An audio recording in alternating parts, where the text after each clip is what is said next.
20 décembre. Le roi retrouve ses amis qui sont retournés dans le placard en l'attendant. Ils ont hâte de savoir s'il a réussi sa mission. Leurs petits yeux interrogateurs le fixent. J'ai réussi à atteindre la liste des vilains. Youpi! Mais je n'ai pas réussi à enlever nos noms. Oh, non! Mais j'ai bon espoir que nous pourrons retourner sur la liste des enfants sages si nous faisons des efforts. Après y avoir pensé, je crois finalement que les lutins doivent continuer leur bon travail à l'atelier. Nous devons simplement trouver quel est le nôtre. Ben, être mangé, c'est un peu triste comme métier, se désole un biscuit. Mais avant d'être mangé, pourrions-nous avoir une autre utilité, se questionne son camarade. Biscuit de ménage? Berk! S'épouma de la foule. Distributeur de bonne odeur.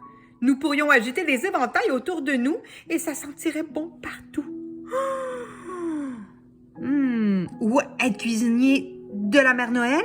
Propose un petit biscuit.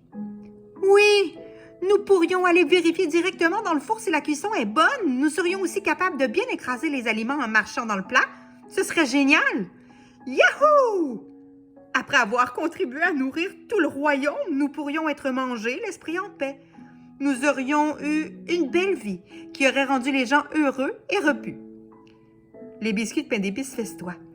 Ils rêvent aux futurs plats qu'ils concocteront et à la reconnaissance de Mère Noël pour leur aide précieuse. Ils ont hâte qu'elle revienne pour lui annoncer cette grande nouvelle. Leurs festivités sont interrompues par un bruit d'explosion qui fait trembler la maison.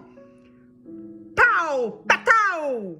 Les petits biscuits sont terrorisés. Oh, vivement le retour de la mère Noël!